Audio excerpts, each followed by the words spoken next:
Saludos, en esta segunda cápsula continuaremos resumiendo el capítulo 9 titulado Momentum lineal y colisiones. Pero en vez de explicar la sección 9.2, comenzaremos con la 9.3 primero. Para poder establecer la ley de conservación de momentum lineal, tenemos que ver qué relación existe entre la fuerza neta y el momentum. La segunda ley de Newton establece que la suma de todas las fuerzas externas al objeto o al sistema va a ser igual a la masa por la aceleración del sistema o del objeto. Sabemos además que la aceleración se define como la primera derivada de la velocidad con respecto al tiempo. Ahora, en este nivel vamos a asumir que la masa del sistema o del objeto se mantiene constante. Por lo tanto, lo puedo incluir dentro de la primera derivada. Ahora, como podemos observar, este término que está aquí, ya sabemos que se conoce como momento. Por lo tanto, finalmente la ecuación me queda primera derivada de momentum con respecto al tiempo. Ahora, vemos que la segunda ley de Newton se puede expresar de esta otra manera. La fuerza neta va a ser igual a la primera derivada con respecto al tiempo de P. Por lo tanto, la segunda ley de Newton establece que la fuerza neta es igual a la razón de cambio de momentum con respecto al tiempo. Esta fue la forma que originalmente Newton escribió su segunda ley.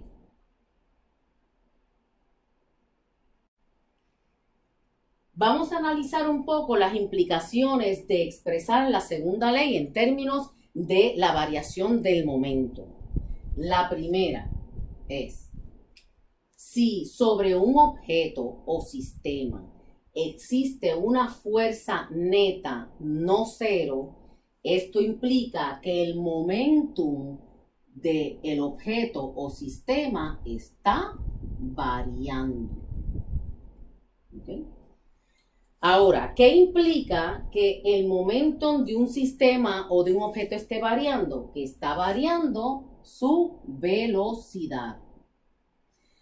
Recuerden que nosotros asumimos que la masa del objeto o la masa total del sistema no está cambiando. Por lo tanto, si P varía es porque está variando la velocidad. Cuando hablamos de variación, lo que nos referimos es a que la magnitud de la velocidad puede ir en aumento o puede ir en disminución. Por otro lado, otra variación podría ser que la dirección de la velocidad esté cambiando. Recuerden, si cambia la velocidad, definitivamente cambia el momento. Ahora, si está cambiando la velocidad, esto significa que existe aceleración, que el objeto está acelerado o que el sistema está acelerado.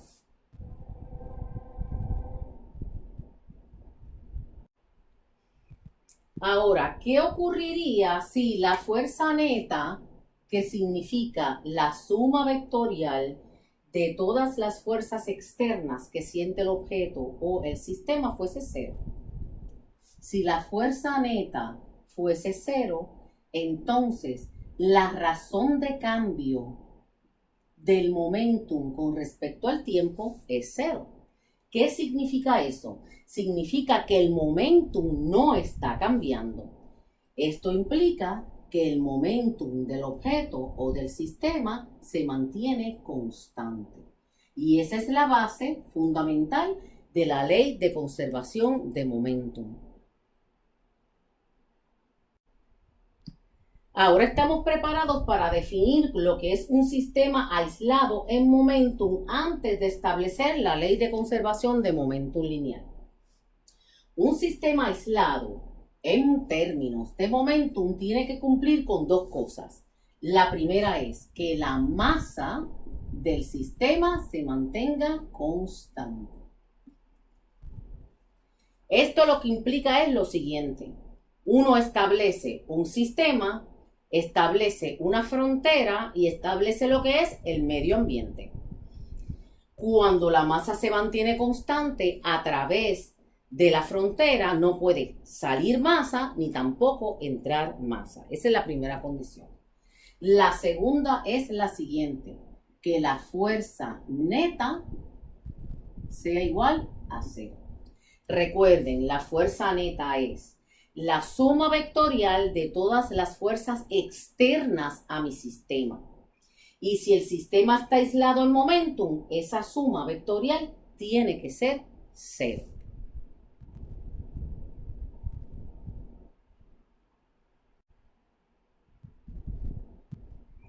Ahora ya estamos preparados para establecer la ley de conservación de momentum lineal, que dice, para un sistema aislado, me refiero a un sistema aislado en términos de momento. El momentum total se conserva. ¿Qué significa que se conserva? Significa que se mantiene constante. Constante. Ok. Antes de establecer una expresión matemática de esta primera ley, vamos a recordar que la primera ley de Newton decía que la fuerza neta es igual a la primera derivada de P con respecto a T. Si la suma de fuerzas externas a mi sistema es 0, esto lo que implica es que no hay una razón de cambio del momentum con respecto al tiempo. Recuerden que la primera derivada lo que establece son razones de cambio. Por lo tanto, si el momentum no cambia con respecto al tiempo, porque la fuerza neta es 0, esto implica entonces que P se mantiene constante. ¿Bien? Eso es básicamente lo que establece la ley de conservación.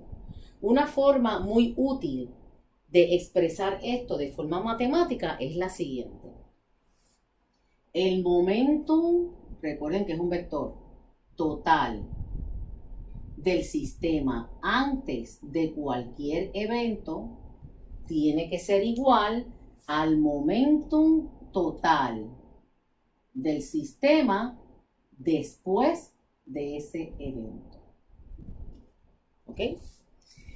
Esto no significa que no hay intercambio de energía o de momentum dentro del sistema. Dentro del mismo sistema, el momentum de cada uno de los objetos que componen el sistema podría variar. Esto lo que significa es que el momentum total del sistema no varía.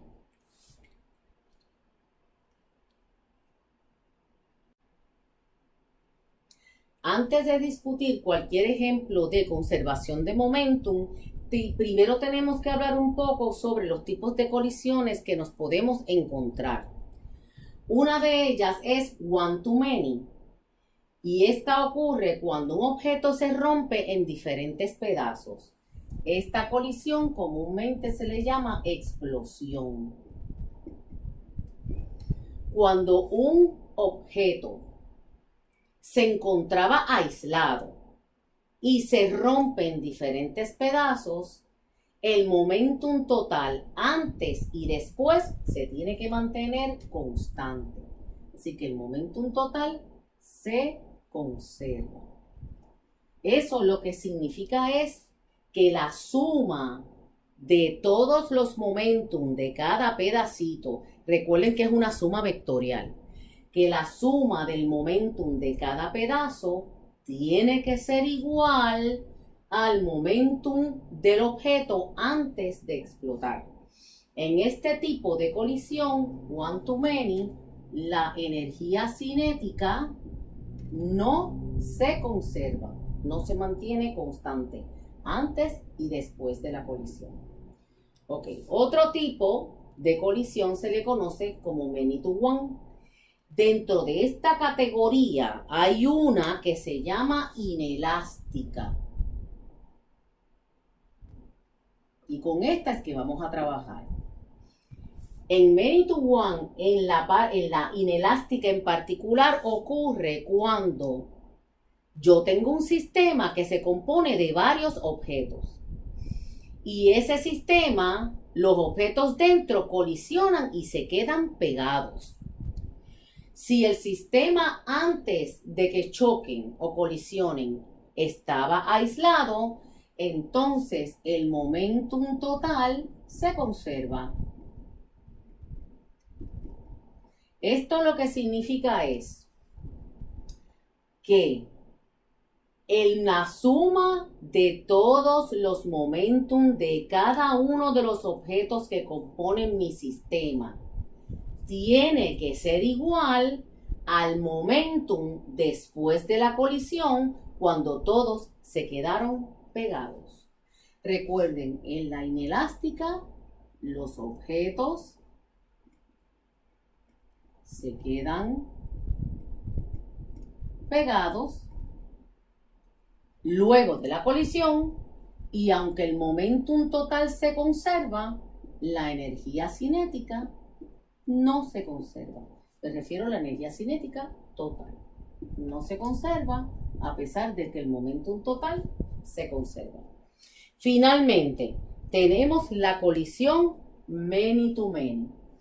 Dentro de esa categoría vamos a trabajar con la colisión que se conoce como elástica.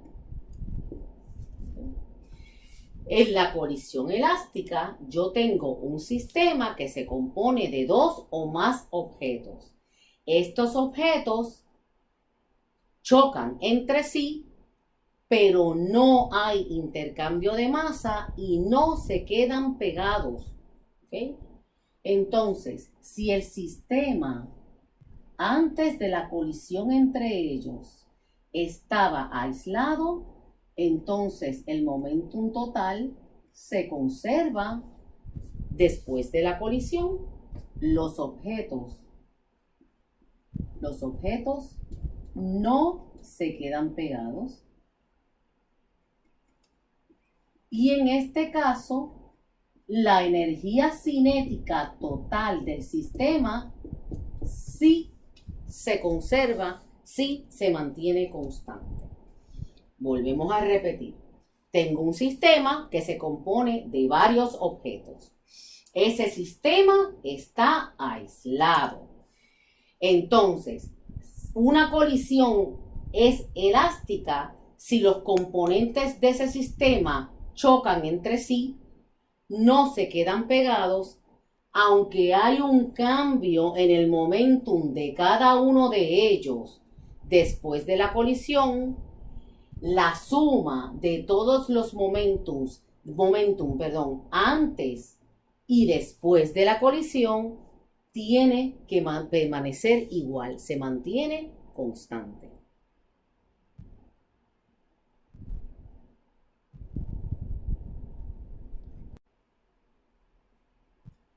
Un ejemplo de una colisión one to many explosión sería, por ejemplo, esta.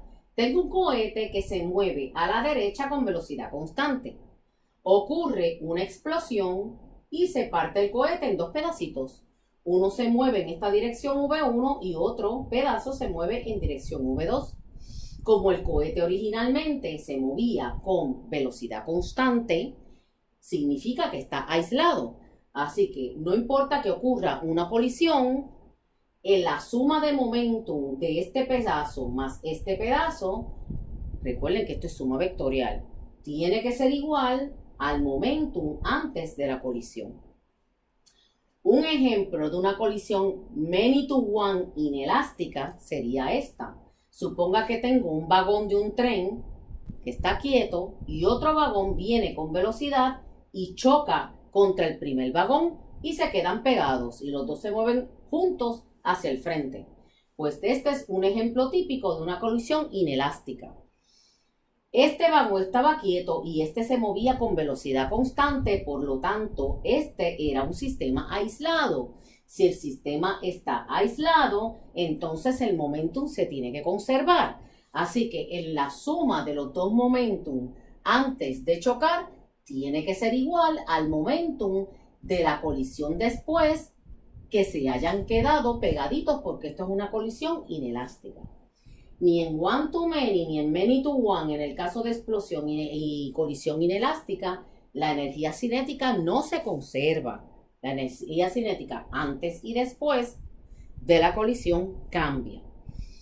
Por ejemplo, en el último, de many to many, en el caso de una colisión elástica, tenemos las esferas de billar, las bolitas de billar.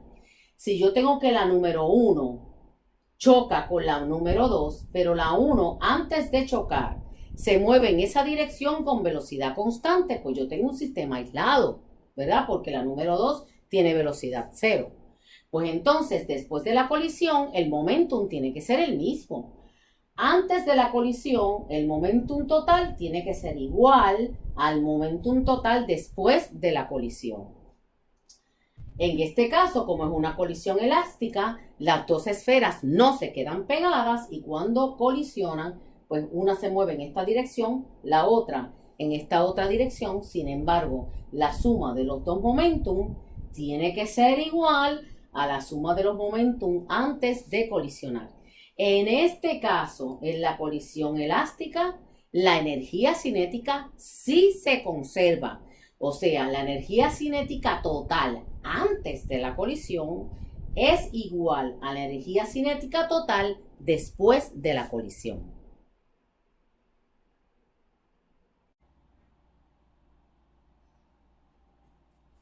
La cuna de Newton, como se conoce comúnmente, o el péndulo de Newton, es un excelente ejemplo de conservación de momentum y de energía cinética.